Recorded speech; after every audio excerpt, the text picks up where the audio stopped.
La estrella, de Arthur C. Clarke.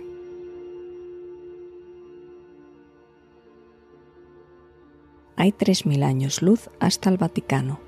En otro tiempo, creía que el espacio no podía alterar la fe, y lo creía al igual que consideraba fuera de duda el que los cielos cantaran la gloria de la obra de Dios. A la sazón, he visto esa obra y mi fe se encuentra considerablemente minada. Contemplo el crucifijo que pende en la pared de la cabina sobre el computador Mark VI y por primera vez en mi vida me pregunto si no será un símbolo vacuo.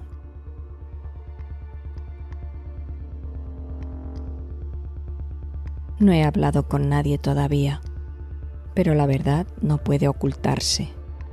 Los datos existen para que alguien los observe, registrados como están en millas incontables de cinta magnética y miles de fotografías que llevamos de regreso a la Tierra. Otros científicos las interpretarán tan fácilmente como yo, más fácilmente sin duda. No soy quien para simular la manipulación de la verdad que tan pésimo prestigio proporcionó a mi orden en los días pasados. La tripulación está ya bastante deprimida.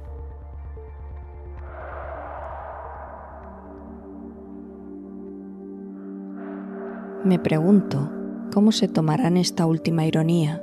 Pocos de cuantos la componen tienen fe religiosa y no obstante no se aprovecharán de este arma definitiva usándolo contra mí.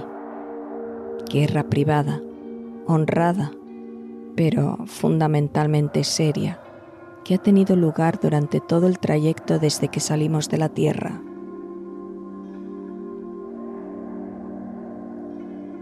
Era divertido tener a un jesuita de primer astrofísico. El Dr. Chandler, por ejemplo, nunca pudo asimilarlo del todo. ¿Por qué serán ateos tan notorios los hombres entregados a la medicina? A veces me encontraba ante el tablero de observación, donde las luces permanecen siempre amortiguadas y el resplandor de las estrellas con gloria inalterada.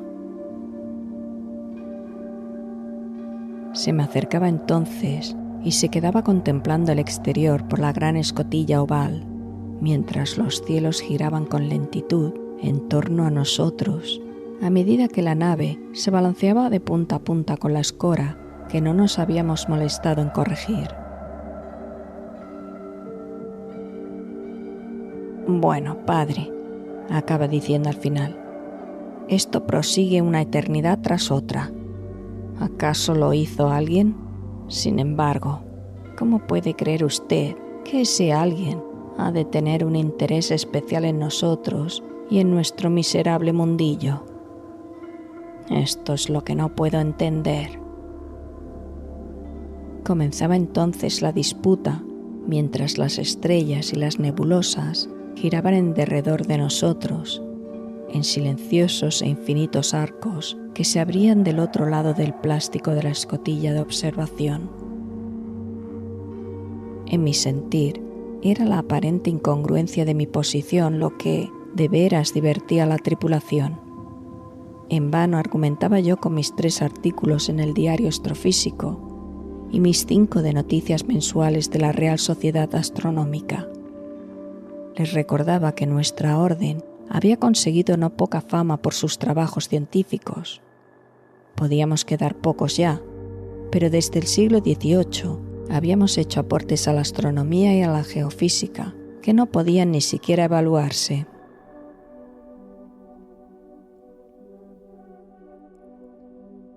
Dará al traste, con 1000 años de historia, mi informe sobre la nebulosa del Fénix.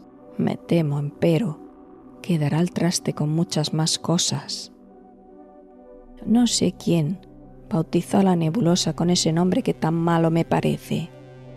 Si contiene una profecía, esta no podrá verificarse hasta dentro de 1000 años. Hasta la palabra nebulosa es equívoca, ya que el Fénix es mucho más pequeño que esas magníficas acumulaciones de gas. la materia de las estrellas nonatas que se esparcen por toda la longitud de la Vía Láctea. En escala cósmica, por supuesto, la nebulosa del Fénix es una cabeza de alfiler, una tenue cáscara de gas que rodea a una estrella única, o lo que queda de esa estrella. Mientras se alza por encima de las líneas del espectrofómetro, la rubensiana pesadez de Loyola parece burlarse de mí. ¿Qué habrías hecho tú, padre, con este conocimiento que me ha sobrevenido, tan alejado del pequeño mundo, que era todo el universo que tú conociste? ¿Habría triunfado tu fe en la prueba, como la mía ha fallado ante ella? Miras en la distancia, padre, pero por mi parte, he ido más allá de lo que pudieras haber imaginado cuando fundaste nuestra orden hace 2000 años. Ninguna otra nave investigadora ha ido tan lejos de la Tierra. Nos encontramos en las mismísimas fronteras del universo explorado. Nos propusimos alcanzar la nebulosa del Fénix y lo conseguimos, y regresamos con el conocimiento sobre nuestros hombros. Desearía liberar mis hombros de esa carga, pero en vano te invoco a través de los siglos y los años de luz que se alzan entre nosotros. Las palabras son transparentes en tu libro de reglas. Ad majorem Dei gloriam, dice el mensaje. Pero se trata de un mensaje en el que ya no puedo creer. ¿Habrías seguido creyendo tú de haber visto lo que hemos encontrado?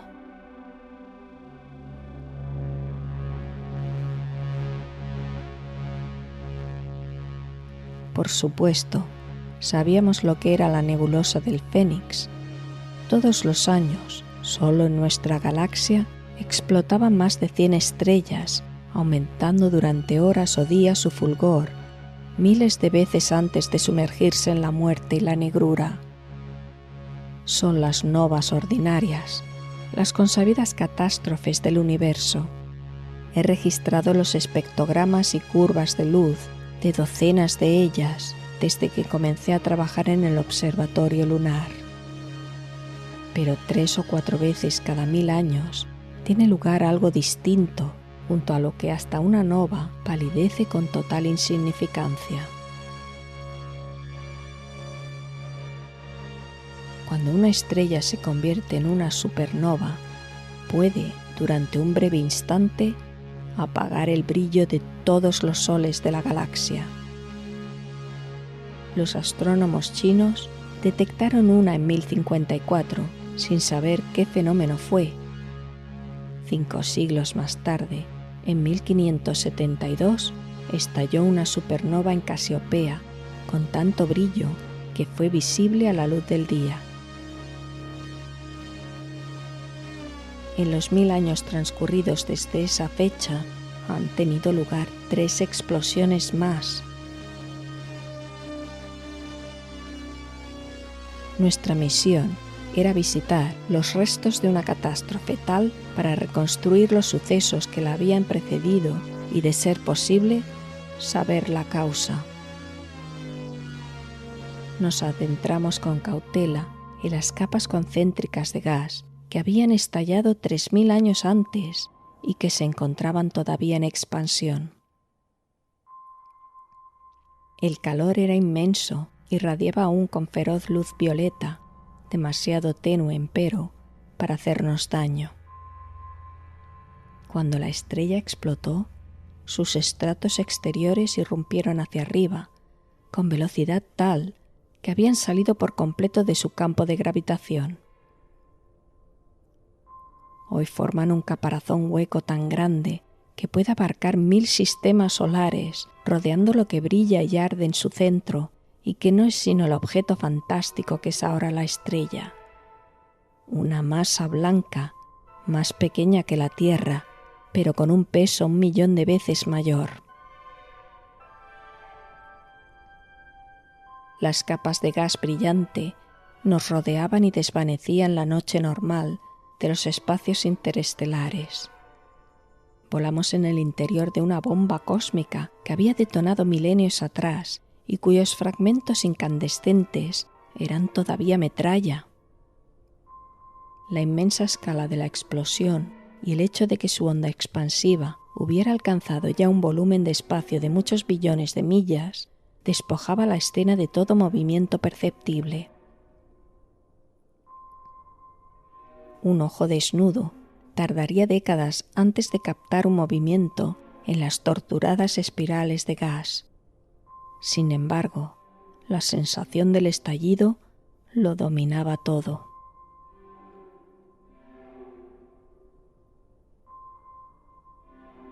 Habíamos comprobado nuestra dirección primaria horas antes y nos encaminábamos despacio hacia la pequeña estrella que teníamos al frente.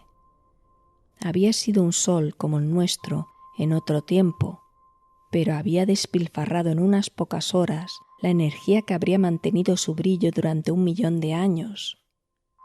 A la sazón se encontraba como un tacaño desplumado que escatimara sus recursos en un intento de reparar su pródiga juventud.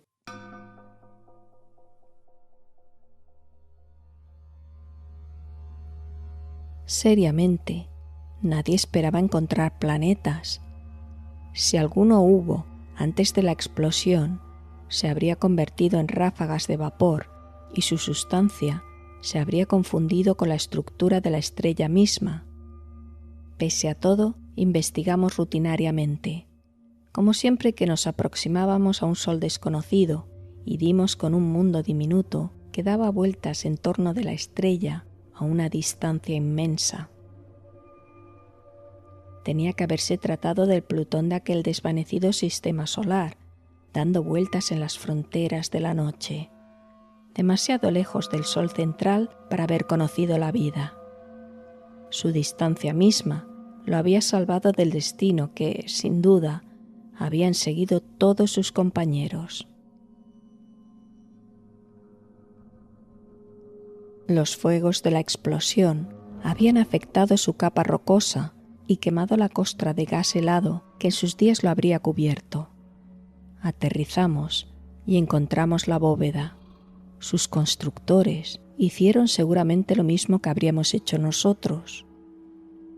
La señal monolítica que se erguía sobre la entrada era a la sazón una masa fundida, pero desde que tomamos las primeras fotografías desde lejos, supimos que aquello había sido obra de la inteligencia.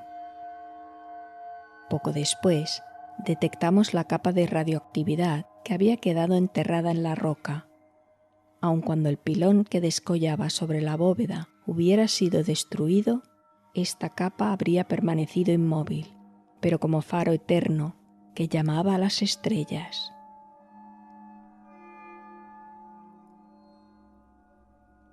Nuestra nave descendió hacia aquel gigantesco ojo de buey, como una flecha corre hacia la diana. El pilón debió de alcanzar 1 milla de altura cuando fue construido, pero parecía un cabo de vela que hubiera sido derretido y convertido en amasijo de cera. Nos costó 1 semana pasar por la capa rocosa fundida, ya que no teníamos las herramientas apropiadas para el caso.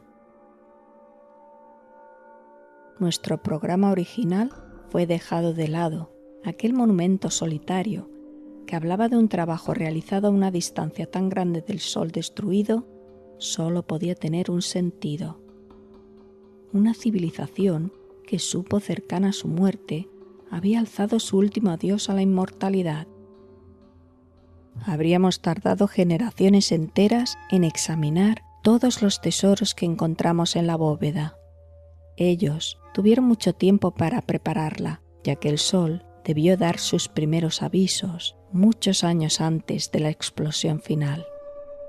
Todo lo que quisieron preservar, todos los frutos de su genio, lo llevaron hasta aquel mundo distante en los días que precedieron al fin, esperando que cualquier otra raza los encontrara y no hiciera caso omiso de ellos. Si hubieran tenido un poco más de tiempo, podían viajar con soltura de un planeta a otro, pero todavía no habían aprendido a salvar los golfos interestelares, y el sistema solar más cercano se encontraba a 100 años luz de distancia.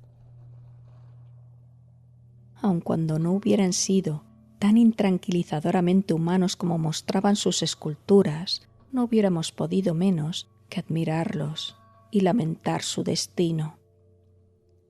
Dejaron miles de registros visuales y máquinas para proyectarlos, junto con elaboradas instrucciones gráficas de las que no resultaba difícil deducir su lenguaje escrito.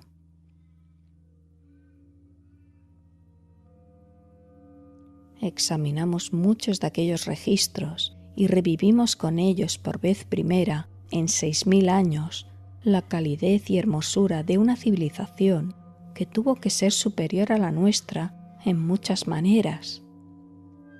¿Acaso habían dejado memoria solo de lo mejor? Pero sus mundos eran encantadores y sus ciudades habían sido construidas con una gracia que se relacionaba con cualquiera de las nuestras. Las contemplamos en pleno funcionamiento y escuchamos su habla musical a través de las centurias. Recuerdo todavía una viva escena. Un grupo de niños, en un banco de extraña arena azul, jugaban con las olas, como los niños juegan en la tierra. Y hundiéndose en el horizonte, todavía cálido, amable y vitalizador, se encontraba aquel sol, que pronto habría de trocarse en traidor y de olvidarse de toda aquella felicidad inocente. Posiblemente, de no haber estado tan lejos de la tierra y de no habernos encontrado, por ende, tan propensos a la soledad, no nos habríamos conmovido tanto. Muchos habíamos visto ruinas de antiguas civilizaciones en otros mundos, pero nunca nos habían afectado tan profundamente. La tragedia era única. Para una raza, sucumbir y decaer era una cosa, como las naciones y las culturas habían hecho en la tierra. Pero ser destruida tan completamente en pleno florecimiento, sin dejar supervivientes, ¿cómo podía conciliarse ello con la misericordia de Dios? Mis colegas me preguntaron esto y les di las respuestas que supe. ¿Acaso tú lo habrías hecho mejor, Padre Loyola? Pero nada he encontrado en los ejercicios espirituales que pueda servirme. No habían sido malvados. No sé a qué dioses adoraban, si acaso adoraban a alguno, pero los he visto después de muchos siglos y he contemplado durante largos instantes el empeño que pusieron en su último esfuerzo por preservarse, mientras ese empeño era iluminado por el sol que estaba amenazado. Sé las respuestas que me darán mis colegas cuando regrese a la Tierra. Dirán que el universo no tiene propósito ni plan, puesto que cada año explotan 100 soles. En este mismo instante, hay una raza en algún lugar del espacio que se encuentra en trance de extinción. Tanto si ha obrado bien como si ha obrado mal en el curso de su existencia, ello no cuenta a la hora definitiva. No hay justicia divina, porque no hay Dios.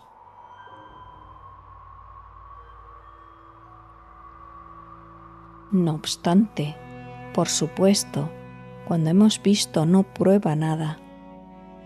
Quien argumentase así estaría sometido a las leyes de la emoción, no de la lógica. Dios no necesita justificar sus actos ante los hombres. Aquel que hizo el universo puede destruirlo cuando quiera. Es una arrogancia peligrosamente próxima a la blasfemia el decir lo que puede y no puede hacer. A pesar de los mundos y las civilizaciones incluidas en esta consideración, podría haber aceptado este razonamiento. Pero hay un punto en que la fe más profunda se resquebraja. Y, una vez hechos mis cálculos, he alcanzado ese punto.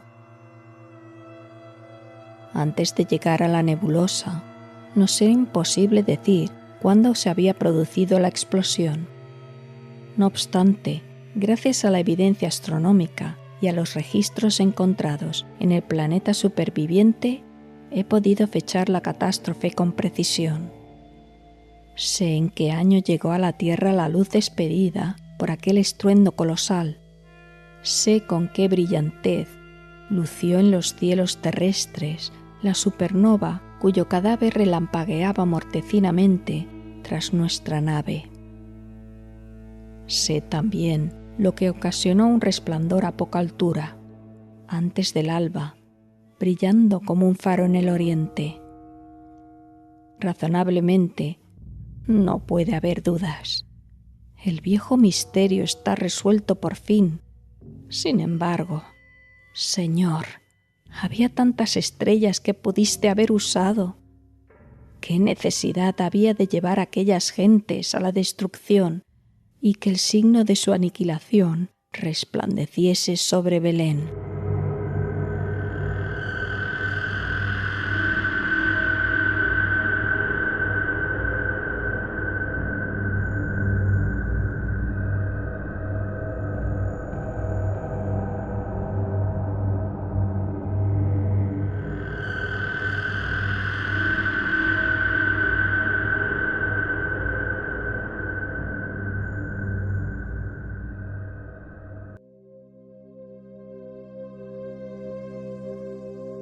Este final tan perturbador me ha dejado pensando durante mucho rato. El relato dura unos 20 minutos, pero podríamos pasarnos horas hablando de todo lo que plantea. La ciencia ficción, cuando se mezcla con la religión, me parece una combinación muy poderosa, al menos para mí.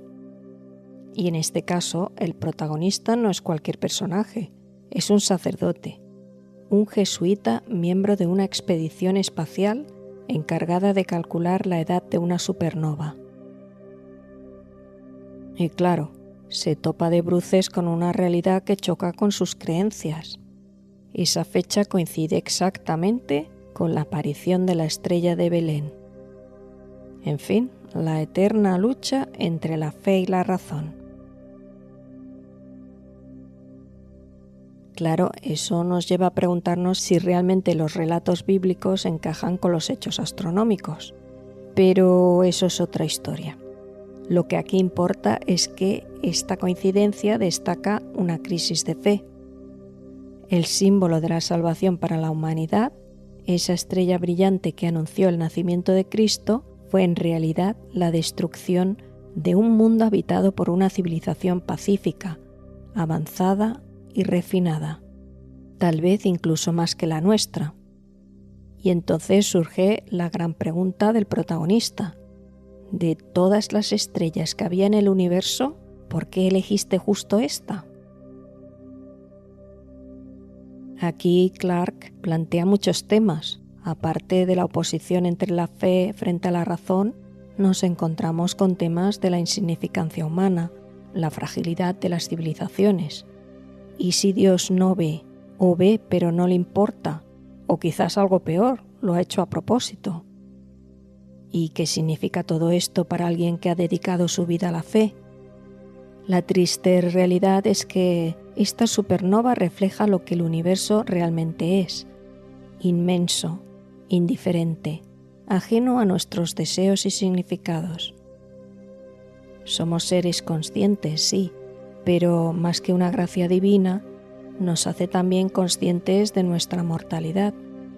Y eso, claro, nos angustia.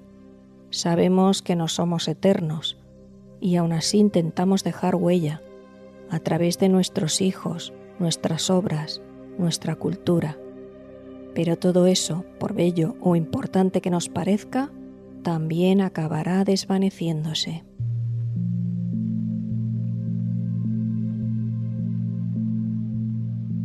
Este relato también me recuerda a una idea que tuvo Carl Sagan, el intento de preservar lo esencial de la humanidad en el espacio.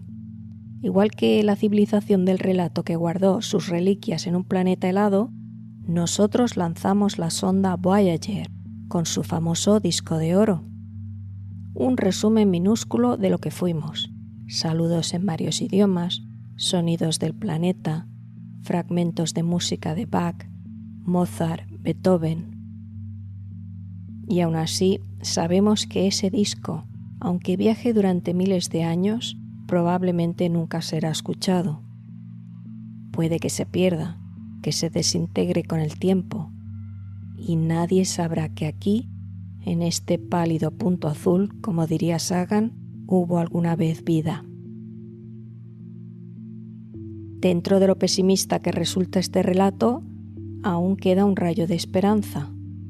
Al menos estos humanos del futuro han logrado salir de la Tierra, explorar otras estrellas, recoger lo que queda de mundos extinguidos como una especie de arca de Noé galáctico, algo que nosotros todavía no hemos conseguido. Apenas hemos llegado a la Luna y algunos ni siquiera creen que eso haya pasado. La llegada del ser humano a Marte parece lejana y si no cambiamos el rumbo, puede que ni siquiera lleguemos a tiempo para salvar este planeta. Y por si fuera poco, os dejo una perlita inquietante para dormir bien esta noche. Algunos astrónomos creen que Betelgeuse, esa estrella brillante en la constelación de Orión, podría explotar como una hipernova. Y si lanzara rayos gamma en nuestra dirección, podría destruir la vida en la Tierra. Bueno, tranquilos, las probabilidades son bajas, aunque la posibilidad es real, porque sí, los rayos gamma están considerados una de las fuerzas más destructivas del universo. Así es que no, el universo no está hecho a la medida humana, ni por sus dimensiones casi infinitas, ni por su escala temporal incomprensible. Somos apenas un suspiro, si es que llegamos a eso, y en ese contexto la fe del pobre jesuita del relato no puede sino tambalearse. Y eso sí que es horror cósmico de verdad.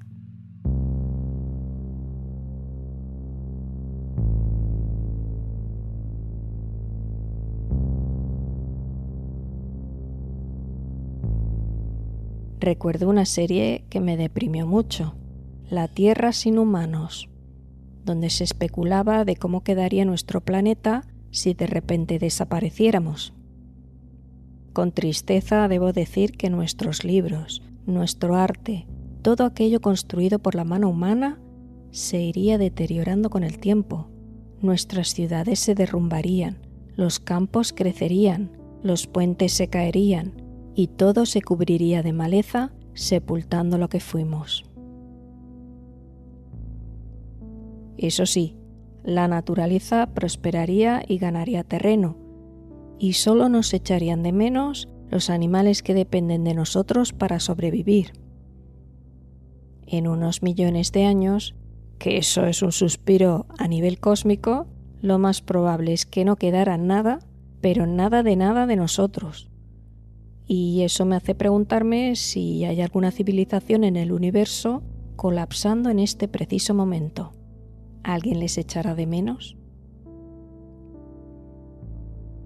En fin, para acabar de alegrarnos el día podemos especular con lo que acabará la vida en el planeta.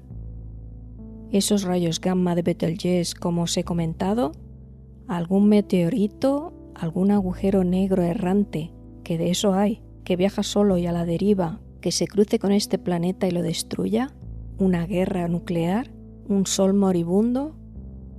Quizás ese silencio en el universo sea porque la vida inteligente no puede prosperar, como esa teoría del gran filtro que nos dice que las civilizaciones se autodestruyen antes de poderse comunicar o viajar a otros mundos. Y eso explicaría la paradoja de Fermi, que pese a que es muy posible que haya vida inteligente en el universo, no hay señales todavía de que exista. En fin, a mí todo lo que se refiere al universo me fascina desde que vi el programa Cosmos de Carl Sagan, aunque también me hace sentir insignificante.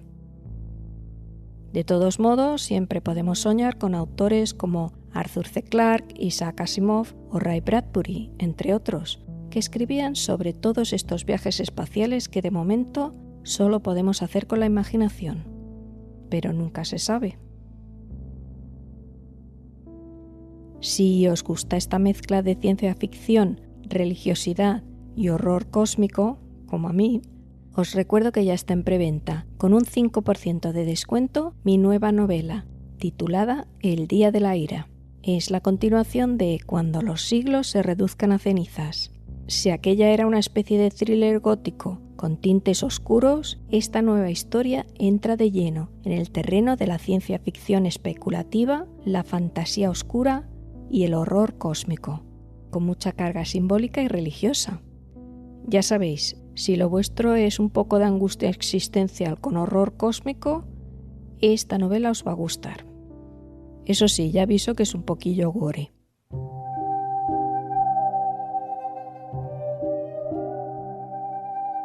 Por último, si todavía tenéis fuerzas después de este rollo depre que os he destilado en mi comentario, no os olvidéis de regalarme un like si os ha gustado, suscribíos para no perderos nada, comentad, porque siempre me dejo cosas en el tintero. Siempre me digo eso de ¡ay, me he olvidado de decir esto o lo otro! Cuando ya es demasiado tarde.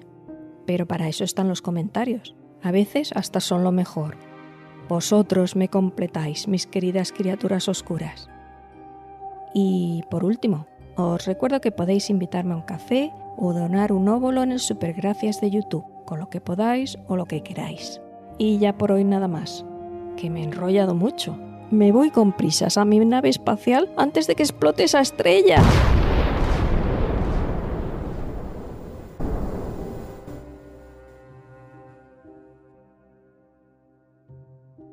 Me voy con prisas a mi nave espacial. ¡Ah!